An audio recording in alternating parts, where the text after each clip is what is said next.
Okay, I'm thrilled to welcome Atul Gawande to Google during the week that marks the paperback publication of his #1 New York Times bestseller, Being Mortal, Medicine and What Matters in the End. Dr. Gawande is a surgeon at the Brigham and Women's Hospital in Boston, a staff writer for The New Yorker, and a professor at Harvard Medical School and the Harvard T.H. Chan School of Public Health. He's won the Lewis Thomas Prize for writing about science, a MacArthur Fellowship, and 2 National Magazine Awards. In his work in public health, he is executive director of Ariadne Labs, a joint center for health systems innovation, and chairman of Lifebox, a nonprofit organization making surgery safer globally. And honestly, I'm a little surprised it doesn't say like Olympic gold medalist or 5-time Grammy winner. Please join me in giving Dr. Gawande a warm welcome.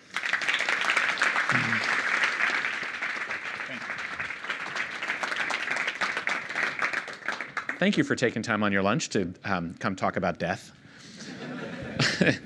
I'm looking forward to the conversation. I'll probably talk for about 15, 20 minutes about the basic thinking behind the book, and then we'll go from there.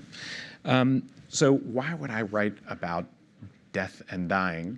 And the core of it was that I'm a surgeon, but also in public health, and became interested as I was going through my training and then in practice about the fact that I was slowly becoming confident in learning how to deal with problems where we had fixable problems. We had solutions that we could offer to many things where the human body can go wrong. And yet, we are all mortal. And what I never learned was, how do we deal with the unfixables? How do we deal with the reality of mortality? And the thing I found that came up again and again as I entered into practice and continue to practice is that we have a substantial number of people who come in who have incurable problems. They are the problems of the frailty of old age. They have terminal illnesses. They have chronic illnesses that are just getting worse. And then the puzzle becomes, well, how far do we go in fighting the consequences of an incurable cancer, of an organ failure, of old age? For example, a piano teacher comes in. She has an advanced cancer in her pelvis. It's spread to her liver despite 2 different lines of chemotherapy that we've tried. Now, what do you want to have happen? What do we all want to have happen at this point? Should we do something? Part of the discussion with her was, well, there are no conventional options. So there are experiments we can try, however. We could try an experimental bone marrow transplant and high-dose chemotherapy. There's something we can come up with. Or alternatively, should we keep her comfortable? What she heard as we're having this discussion is, should we fight or should we give up? Now, what I knew was instinctively that didn't feel like the right question to be asking. But I didn't know how to think about it differently. This is the way we always think about it. And so I ended up writing the book out of a desire to try to figure out what is the way out of that, getting to a better question and not just a better answer. Along the way, I ended up interviewing more than 200 people, more than 200 families, patients, about their experiences with very old age, with terminal illness, with incurable conditions. And what I found was that the discussion about how we deal with mortality was not what I expected. It wasn't really about dying. It was about living. That the goal was to be able to have not a good death, but a good life all the way to the very end. And that's where gradually the key lesson emerged from this, which is that people have priorities in their life besides just surviving. They have reasons they want to be alive. What those reasons are, what those priorities are, you have to ask.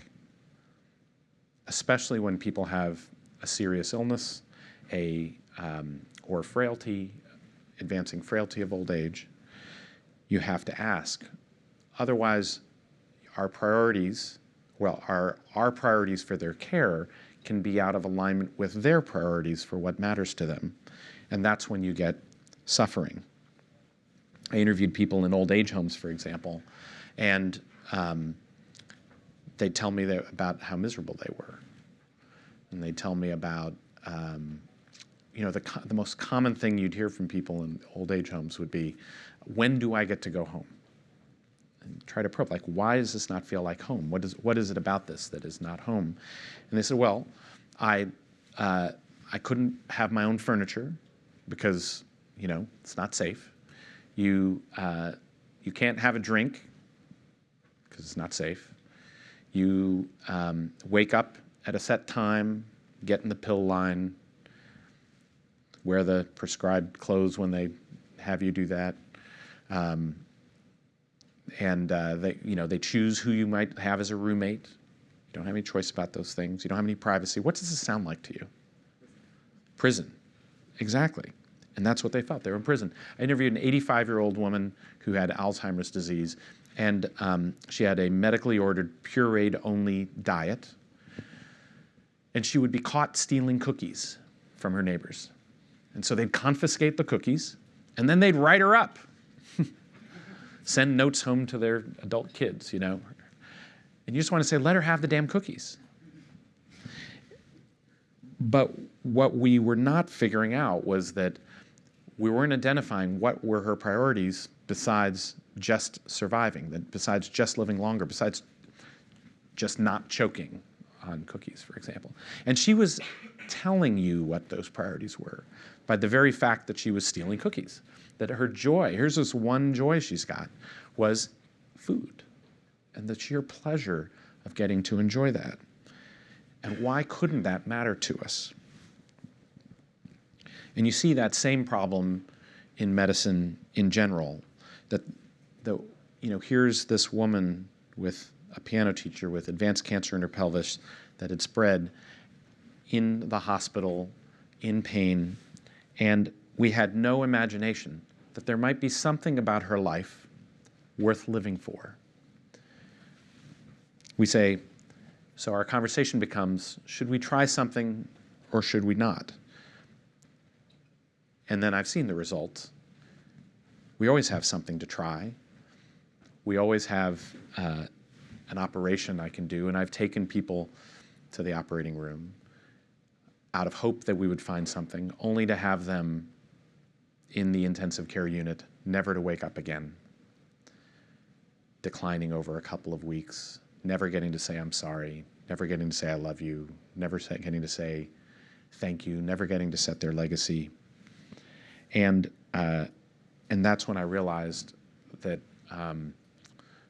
I'd been realizing all the way that something was wrong with that, but that there might be a way out of this. There was a study done of advanced lung cancer patients, stage 4. We don't have a cure for it. We have treatments, but we don't have a cure. The average survival was 11 months for the patients. Half of the patients were randomized to receiving the usual oncology care, and the other half received the usual oncology care and a visit with palliative care clinicians. Palliative care clinicians focus on making sure that you're getting the treatments that improve the quality of your life. And it starts with first identifying, what does quality of life mean to you? Asking those questions about what your priorities are. And the result was that those people who got the oncologist and the palliative care consultation had a very different outcome from the ones who just got the oncology care. As a cancer surgeon, people would say, should I see the palliative care clinician now? And I'm now embarrassed to say, I used to answer, no, it's not time for that now. As if, we still have options, as if focusing on quality of care was opposed to quantity of care. And so the result was that the group who got the early palliative care ended up choosing, they were 90% less likely to be on chemotherapy at the last 2 weeks of life because they stopped it sooner. They were 50% less likely to receive chemotherapy in the last 3 months of life. They had more time at home. They spent less time in the hospital by a third. They were less likely to die in the hospital. They started hospice care sooner. They had less suffering by multiple measures, including less depression and anxiety. They had 1/3 lower costs, including hospitalization and chemotherapy. And the kicker was they lived 25% longer. If it was a drug, this would be a multi-billion-dollar blockbuster, and the FDA would put it on expedited approval. But instead, it was just having these conversations. We can't scale everybody having a palliative care clinician. And in fact, it doesn't make sense to say, I've got my specialist looking after my quality of life, and I've got my specialist looking after my quantity of life. What you really want is to put them together. And so then how do you do that? And what I found was that that when I would ask palliative care doctors who do this kind of work, what exactly, you're in this trial, what were you doing differently? How do I scale what you do? What is your checklist that I should be following the next time I have a patient that has this question? And the first thing they pointed out was that I talk too much. They said, your problem is you're an explainaholic. When you have someone who has a potentially difficult or unfixable problem, a serious illness, a terminal illness, then you want to ask questions that help you learn what their priorities are. And that means you have to listen. You have to listen at least half of the time. And that means asking questions. What kind of questions? I said, well, start with, what's your understanding of where you are right now, what your situation really is? What are your fears for the future? What are your hopes for the future? What are you willing to sacrifice and not willing to sacrifice for the sake of more time? What's the minimum quality of life you would find acceptable? And that gives you a very different way of thinking, that I'm not just there to be a retailer, giving you the facts of your options, your pros, your cons, your risks, your benefits. Do you want the red shoes or do you want the blue shoes? Tell me what you want now. It's to say, what are your goals? And then how do I serve as a counselor who can match what I know about the options to what your goals might be? I asked the questions to that piano teacher, for example, and wrote about it in the book. And I said, so what's your understanding of where you are with your health? And she said, I'm going to die. I know it. I've been here in the hospital for 2 weeks, just getting worse every day. People are giving me blood transfusions and treatments. But I'm going to die. And her husband later said that was the first time she'd heard her just name it. Just say it. This is our situation. And then I went to the second question the palliative care doctor gave me. I said, so what are your goals then? And she said, I don't know. I can't imagine having any goals at this point. The palliative care doctors didn't tell me what to do with that one. So I just went to the next question. So I said, then what are your fears? What are your fears for the future with your health? And then she gave me a litany. She feared being in more pain. She feared that she already was becoming incontinent and that she would lose even more of her dignity lying there. She feared she would never get to go home. There were people she wanted to see, and she feared she wouldn't see them. Now I understood something about what really mattered to her. Along the way, I'd also spent time interviewing people like hospice nurses and traveling with them, or nursing home directors, or home health aides and others. And one of the hospice nurses had said to me that that medicine's goal is to sacrifice your life and time now for the sake of time later. Her goal was to give you as good a possible day today using the same medical capabilities, regardless of what it might mean for the future. So the opposite of sacrificing your time today, she wanted to give you the best possible day now, and then to see what happened. And so I said to the teacher, her name was Peggy, I said, well, I'd met this nurse, and she said that the goal of hospice was to see if you could have the best possible day you can. I said, it seems like was that something that we could try fighting for? This isn't about do you fight or do you give up. This is, what are we fighting for? And what if what we fought for was that you could have one good day? It seemed like a long time since you'd had a good day. And she said, yes, it's been a very long time. That, she felt like, was worth fighting for.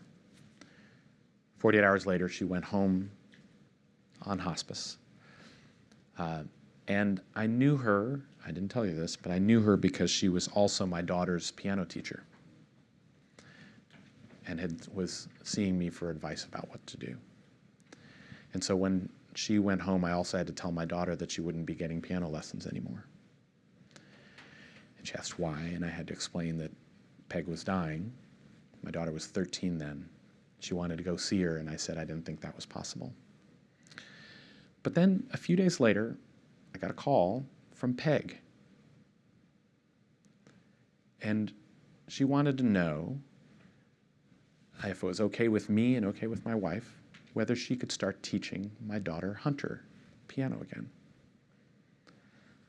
That blew my mind. Here was this woman laid out, bedridden, incontinent, in pain, and now she was calling about the idea that she could start teaching again. I got to talk to her hospice nurse sometime later, and I said, what happened? What did you do? She said, well, she got home, and we spent some time, and we talked, and we said, what would a good day be for you? And on the first couple days, it was just get the pain under control. And so she increased the pain dosages.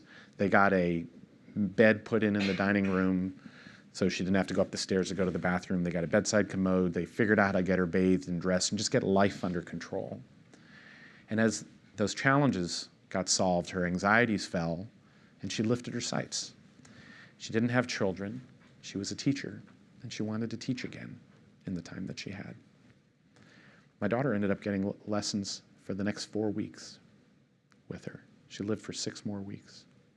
In the last week, they then had 2 recitals for her. One of the students that she'd had in the past who flew in from all over the country to play for her, and then the other of her current students from elementary school to high school. And we sat in her living room and listened to these children play. And then afterwards, Peg took them aside one by one, and she had a little something for them. And what she had set aside for my daughter Hunter was a book of music that she wanted her to learn and to keep. And then one more gift, which was she put her arm around her and said, "You're special, and I don't want you to forget that."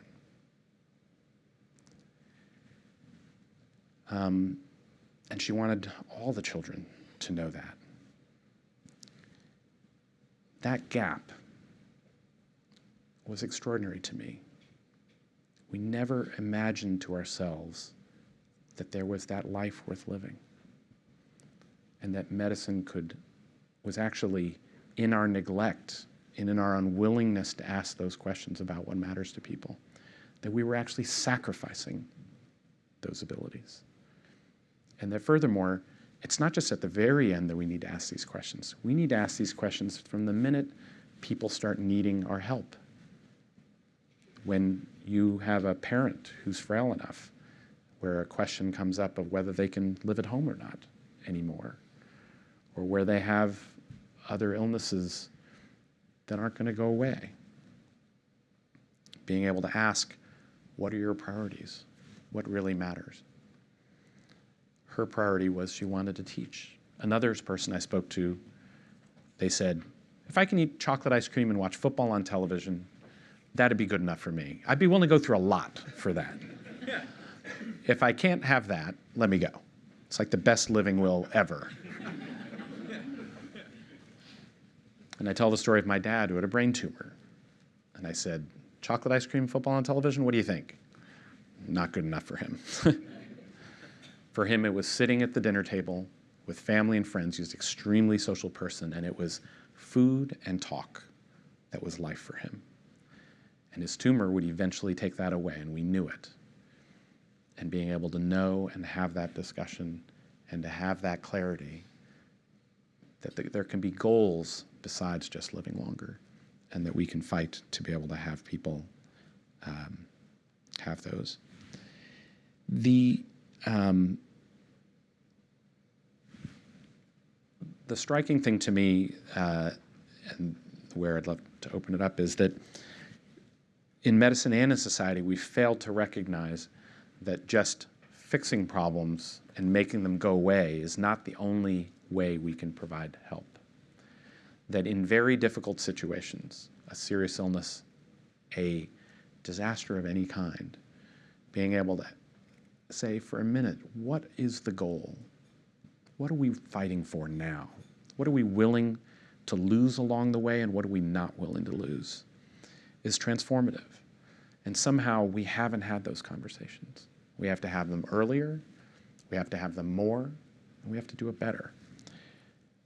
We've had a 50-year experiment in the medical world with not taking that approach, of having a very narrow focus on defeating disease without thinking about the larger idea of well-being, that well-being is bigger than just health, independence, and survival. We want to be healthy, and we want to be independent. We want to survive for reasons, and that we can still serve those even when health and independence aren't possible. By failing to recognize that, we had 50 years of medicalizing mortality, and the result has been suffering, incredible cost. But we are capable of taking a wider view, of becoming consistent and more systematic about being clear about our goals, whether it's in our senior retirement communities, nursing homes, medical practices, or elsewhere. It is not actually that much to change. In the 3 years since we released the book, we've gone from thinking that these conversations were death panels about whether you fight or give up, and as if the choices are we should be getting people to all give up, but instead to be about what are we fighting for you along the way. And so it's not that much to change, and yet it's everything. Thank you.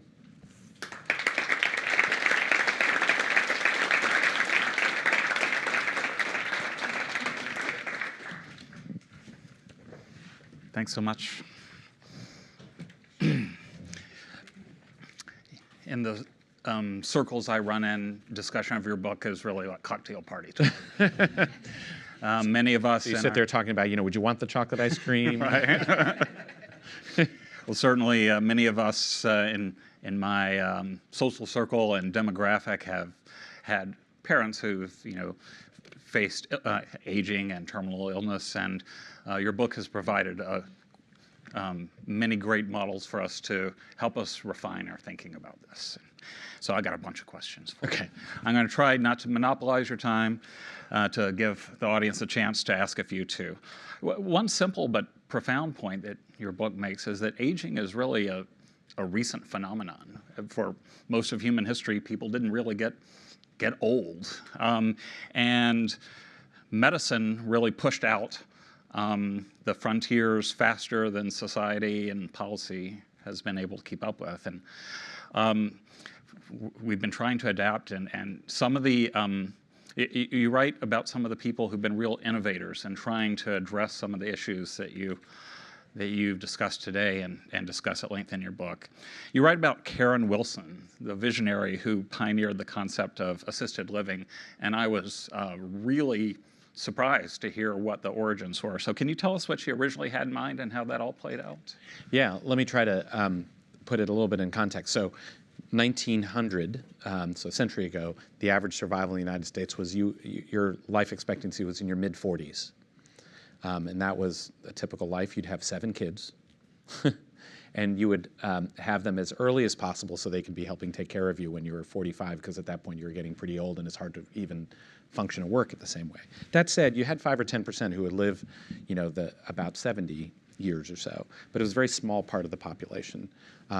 And where that dramatically changed. So in the course of this century, we have added, on average, more than 35 years to people's life expectancy.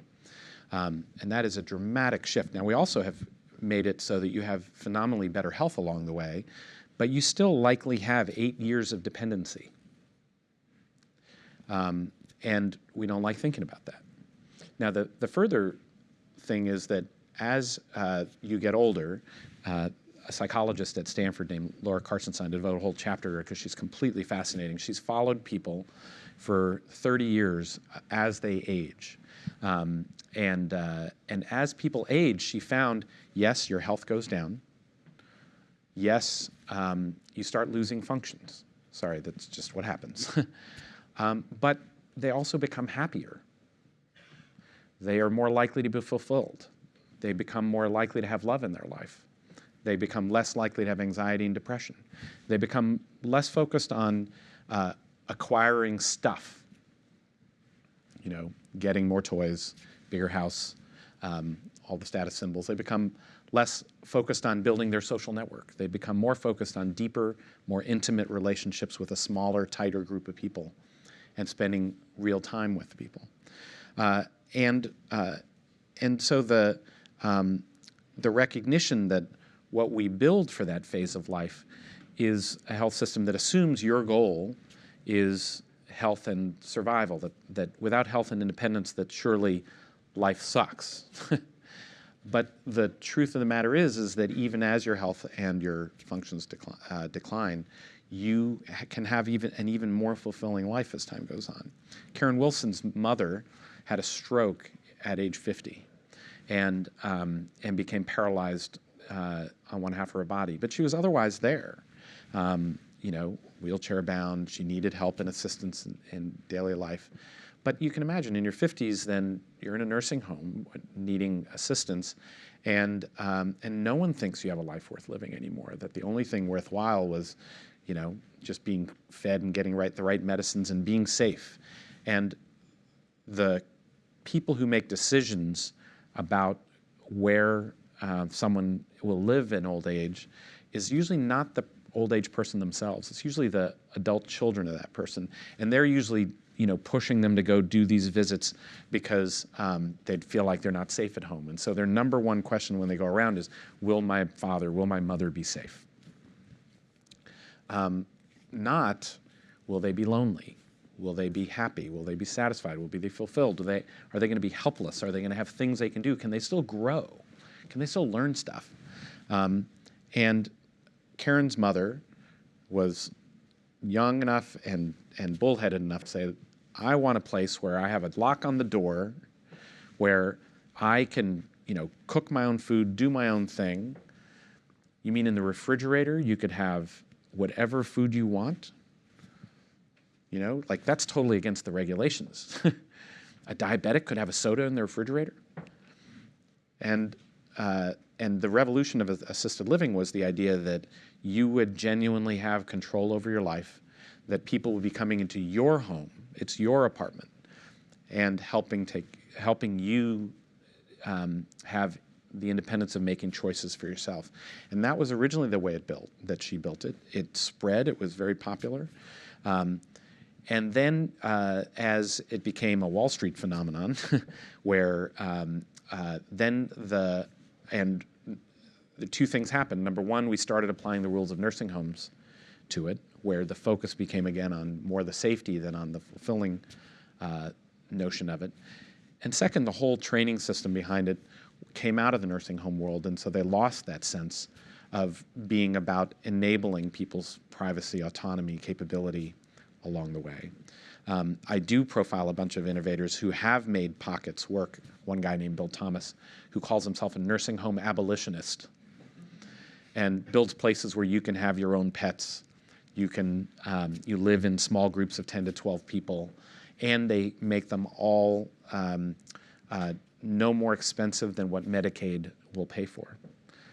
And they've built these places in every state in the country now. But you know, the innovation. Let me just add another point here. I know I'm going on, but one thing that is very interesting to me is some of the most exciting innovation that I see going on is in this particular space of recognizing the fact that people are going to get to live, on average, 85 years or longer in their lives. But we don't build products or capacity innovations for that community. And I think it's partly because the innovation cycle, is that engineers often build for the problems they know and they see and they have. On my board of my public health institute is David Ebersman, who is the CFO of Facebook. And he would explain to me, whenever they had any game released on the Facebook website, Mark Zuckerberg, they would get emails at 2 a.m. on Saturday. What the hell with this game? This sucks. I tried to play it and this goes wrong and this goes wrong. It is constant iteration about stuff that you know and are deeply part of. Whereas going into the space of this world where you might have a 75-year-old trying to figure out how to navigate the world, we don't think about how it's designed for that.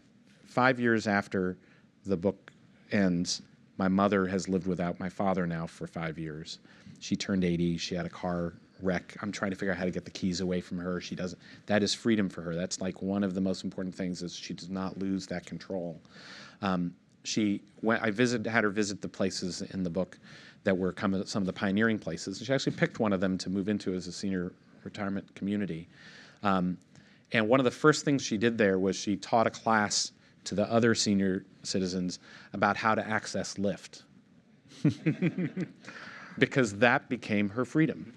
It is not designed for the 85-year-old people in this institution.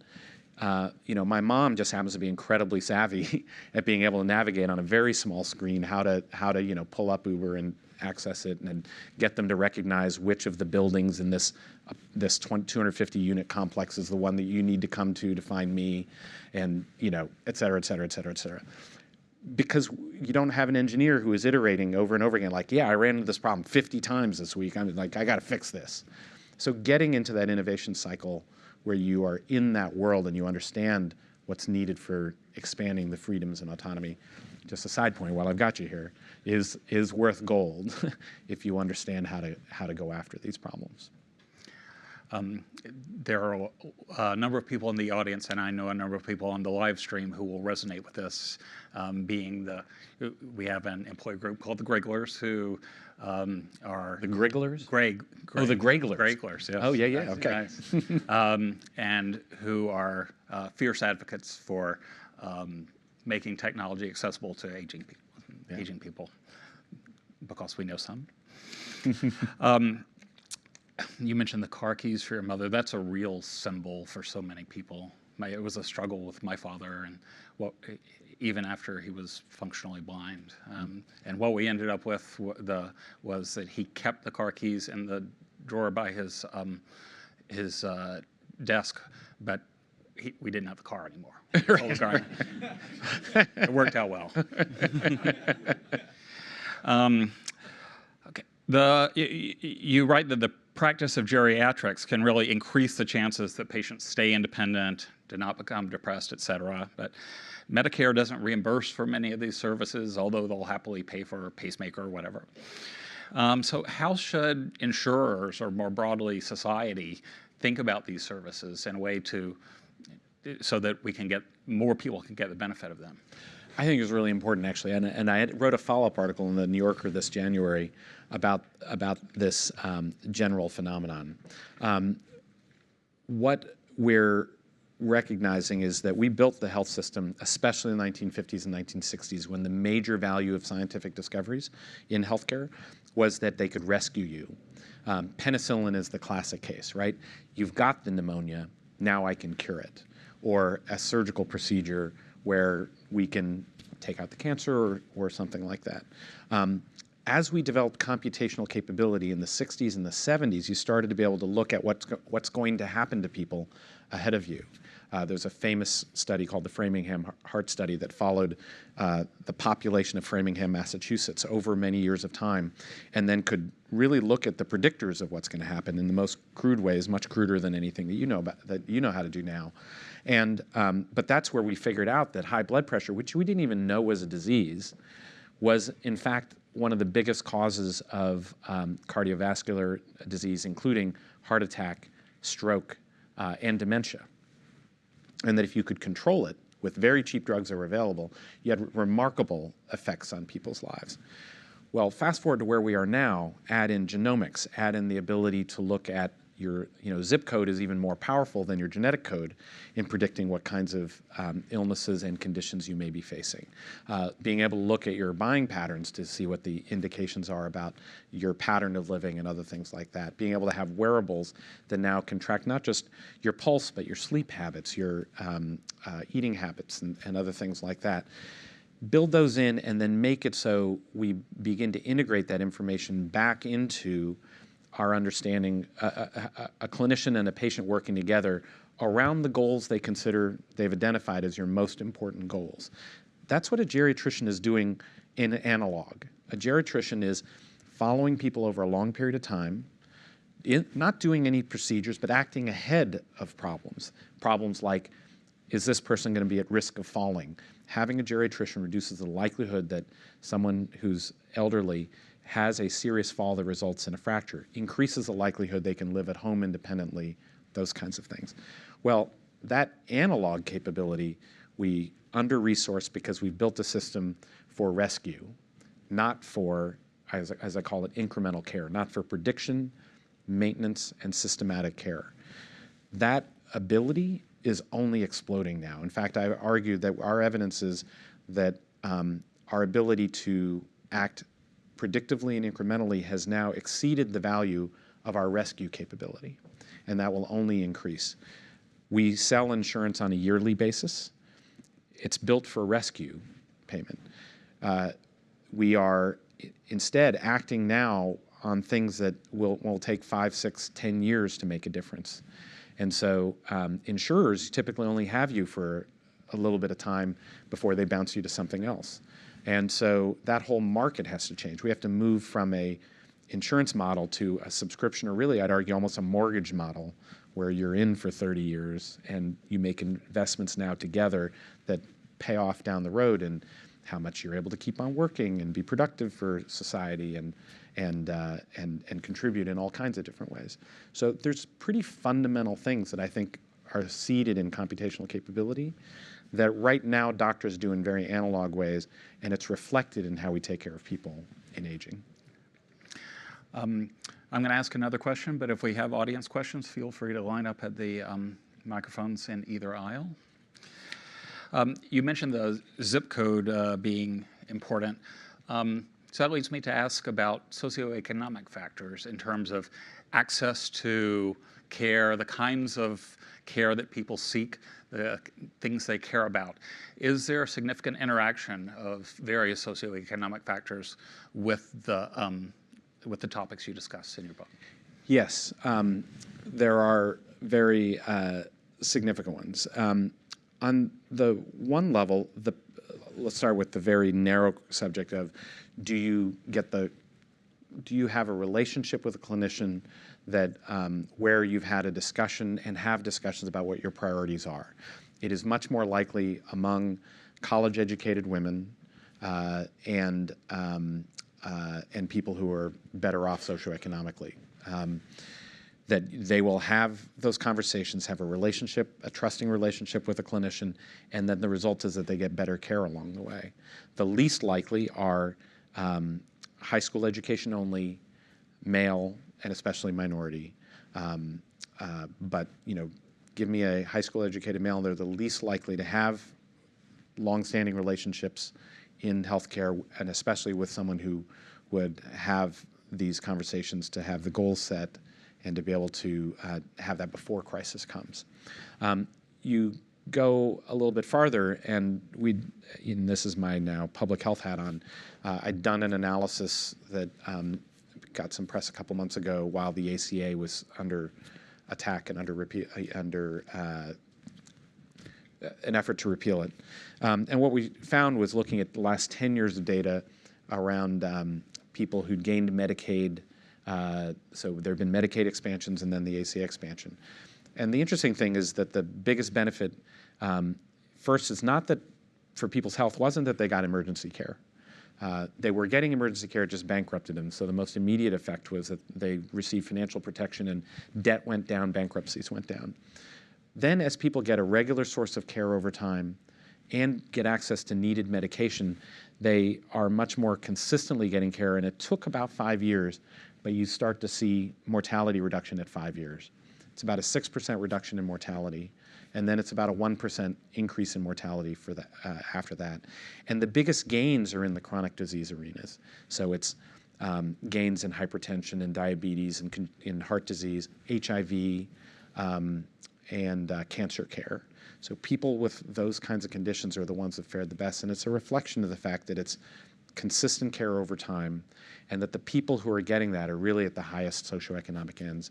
We have about a greater than 15-year difference in life expectancy between the top 10% earners and the bottom 10% earners. But we see between cities, like San Francisco and Boston, it's only a 6-year difference between the bottom and the top. Go to Las Vegas and it's a 25-year difference.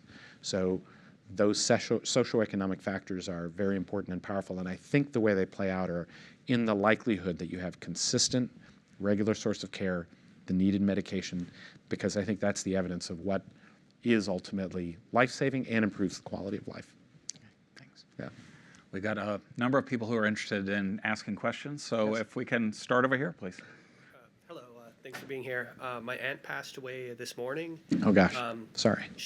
Well, actually, everyone was quite happy. She'd been a vegetable for about 4 years. Okay. Because of Alzheimer's. I was wondering what the state in the medical community was right now about not treating people. The place she was in was just so good at making sure she didn't catch the pneumonia and was well fed and didn't get the bed sores by flipping her over correctly, which sounds good in some sense, but for her it led to like a much longer life than she would have rather had. So I was wondering if you could comment on the state of what things are now. Did you feel that you knew that she had expressed what she would be willing to go through and not willing to go through? Well, she was very religious, so like a doctor-assisted suicide would have been out of the question for her. So she wanted some sort of system where she would catch a disease like pneumonia and die. Right. But they weren't letting that happen. So I think that's really crucial, that when the first thing that has to happen is people have to have the conversation. And it's amazing, actually, that as she was progressing with Alzheimer's, that you all had a conversation enough to know that those were the kinds of decisions she would make. Then the second question is, can people follow through on what she's asked? Do we actually listen and then follow through? The first world is the clinical world, and a lot of the time people are very uncomfortable being willing to listen, to say, look, it is, sometimes people call pneumonia man's best friend because it is painless, and it is not uncommon in Alzheimer's disease that you either get a urinary tract infection or a pneumonia. And then people may say, my father was one of them. He got a pneumonia towards the end. My mother did not follow through on, I told the painful part of our story, which is that then when he could no longer make decisions, my mother reversed hospice, called 911 when he got difficulty breathing, came to the hospital, they resuscitated him, gave him antibiotics, and he signed himself out at 5 a.m. in the hospital saying, God damn it, this is not what I wanted. I woke up and here I am, and now they won't give me pain medicine because they say it stops me breathing, so he's in terrible pain. And he'd had an easy way out, and now that wasn't happening. So then he said, now you, Atul, are the one you have to listen to me. This is what I want to say that we really are going to do. And even his own colleagues in the hospital wouldn't follow through and listen to what he had to say. There was no lawsuit at risk here. They just couldn't wrap their head around the fact that he had priorities. And those priorities were about a kind of life that he wanted to be able to live, and if he couldn't live it, then let him go. And so one barrier are the clinical places, and they can be very safe, take wonderful care, really be caring people, but not listen to what she has indicated is the quality of life. They would be the kind of place that also would say, if she was stealing cookies, wouldn't let her have the cookies because it wouldn't be safe, right?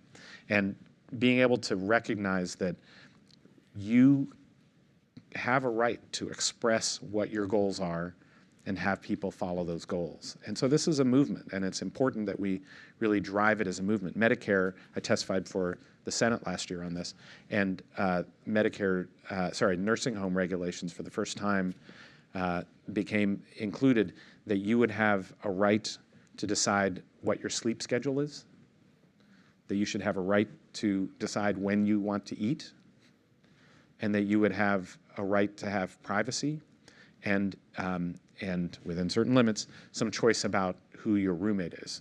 And, that's like the beginning, like that's the most meager level of rights you can imagine, but it's the start of being able to do that. The last thing is that the family sometimes are the ones that do it as well, that can violate it as well. We've called it, one of my colleagues has called it the seagull syndrome. The family member who lives farthest away flies into town and craps all over the plan. And so it's, we have to be able to name what is the plan, what do we, who will make decisions when you can't, and what are your instructions for them about what really matters. Thank you. Well, let's see if we can get through the questions. Yes. Sorry, my answers are all long. Sorry, I'll try to be pithier. Yes. Hi, thanks for the talk. Didn't expect to cry at work today, but Sorry. yeah. So in the cancer study you mentioned earlier, you said that the people who also received palliative care lived 25% longer. Seems like one explanation could be that they had something to fight for, to live for, and their body's natural defenses maybe stepped up. Is there any research into this topic? Yeah, it's hard to know exactly, but my suspicion is that we know, for example, getting chemotherapy or surgery that is non-beneficial only makes you worse. They're toxic. Surgeries, you imagine, almost 10% of the population has an operation, a last-ditch operation in their last week of life. You get all of the complications. You get all of the setbacks from that. You haven't had time to heal to actually benefit from it. And chemotherapy can be that way as well. But we have a hard time. It feels like giving up to say, I'm not going to go for the chemotherapy. But if the chemotherapy is sacrificing, making you lose what was worth living for in the first place, then that can be a harm in and of itself.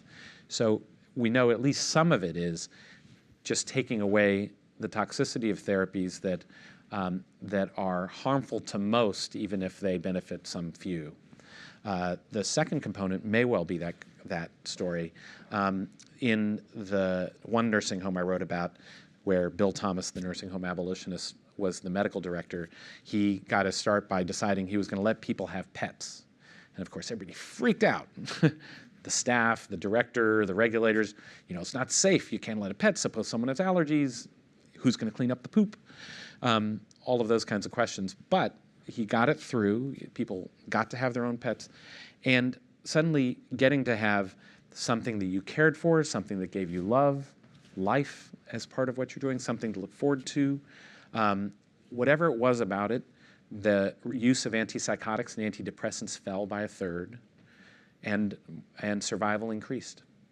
So there's something to both. Thank you. Hi. It seemed like reframing the question and addressing the problem in a different way was crucial to this book. What other areas of medicine or society writ large do you think really need to have the problem reframed? More and more, I find that having had that problem reframed in that way to say, which is basically, now what's the goal? Knowing that the goal has to be bigger than the survival question. I find I run into this all the time, and that people run into it frequently, that basically handling bad situations are often where organizations and individuals hit the wall. You start, you made a plan, it was to achieve X goal, you forget the goal, and then you start plowing ahead on the plan. But when it doesn't work out, things aren't really what you hoped they would be, we don't often reset and really ask, what is the goal along the way? What are we actually trying to accomplish? and and then how do we align what we're doing with that goal? So that can be as simple as any situation where you require the help of others. That coordination is always about setting the goal. In retrospect, I'd written my previous book, for example, about surgical care and the use of checklists and trying that out in surgery and applying the ways that people had handled safety in aviation and everything else. And what we were slowly learning about, so that in that book I talk about how we designed a checklist where you would run through 19 key steps out of data showing us where the biggest failures in surgery were that could be averted. That this 2-minute checklist before every operation reduced deaths 47% across 8 cities in the world. We now have replicated it. We rolled it out in France. It was a 35% reduction in mortality across France, 27% in Scotland, 22% in South Carolina. And then we've slowly picked apart what has made it work. And we're getting bigger benefit than just, it's like make sure you have an antibiotic and make sure that you identified the right patient. You're operating on the right person, doing the right operation. The biggest values comes from the team actually stopping and figuring out, all right, what is the goal here today? It's the nurse, the anesthesiologist, the surgeon saying, just for a minute, here's the surgeon reviews what's the goal of the operation, what's the plan they're planning to go through it with. The anesthesiologist reviews what are the medical issues of the patient and the concerns that the team should be aware of that's in their mind. The nurse reviews what's the equipment situation, infection control, any questions that they have, and only then you proceed. And that's where the biggest benefit is turning out to come from, is the ability to be coordinated around a complex goal and then having feedback points along the way to say, has the situation changed? Do we have to reorient in other ways? So they reset again at the end of the operation. Now what's the goal for the next 24 hours of recovery? And have we made sure all of the orders and all of the plans are lined up and the communication is set that way? It sounds so kindergarten, like you would think, you mean you didn't do this already? And the answer is, we don't. And unless you make it a kind of systematic part of what you do, you really do, you end up with suffering in whatever form you're dealing with. Thanks. Hi. You touched on this topic a couple of times peripherally already, but in your book you have a couple of examples of people who ended up having to go to assisted living facilities because of the very real health hazards they face. And so where do you draw the line between allowing patients autonomy and where they're at real risk, especially for patients who might not fully comprehend their situation? Yeah. It's a hard question, right? So do you allow autonomy for people to make mistakes in their life?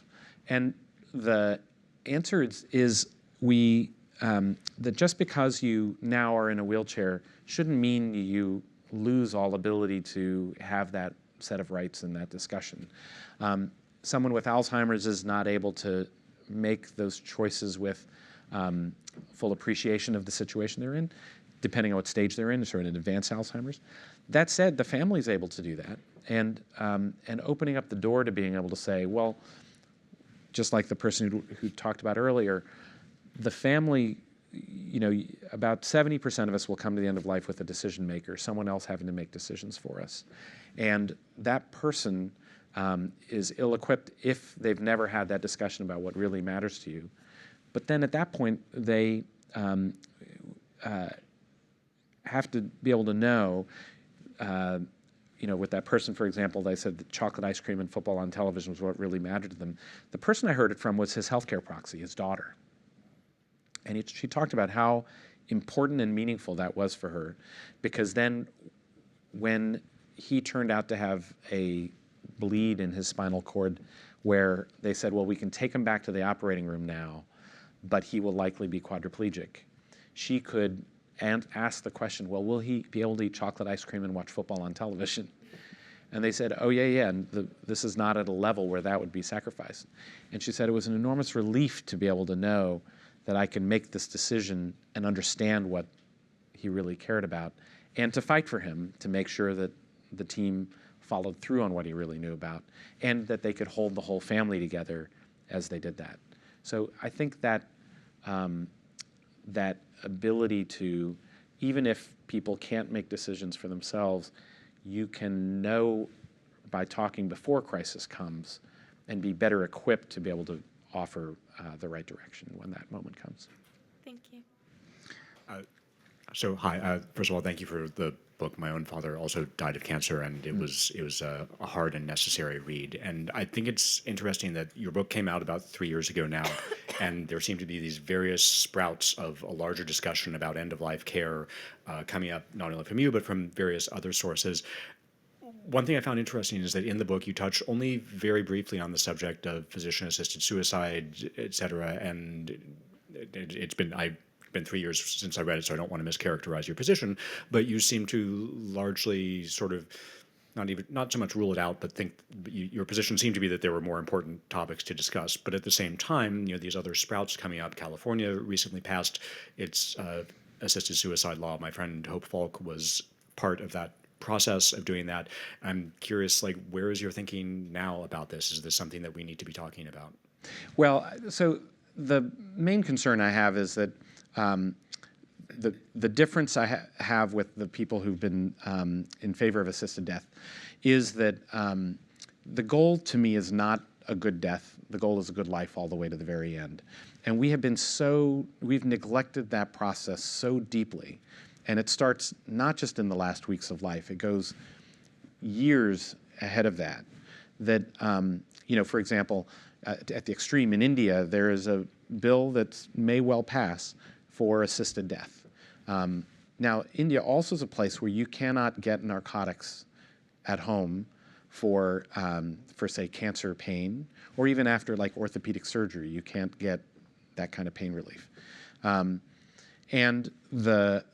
so if you're in severe pain and we don't treat it and you're offered assisted death, I would absolutely take that option.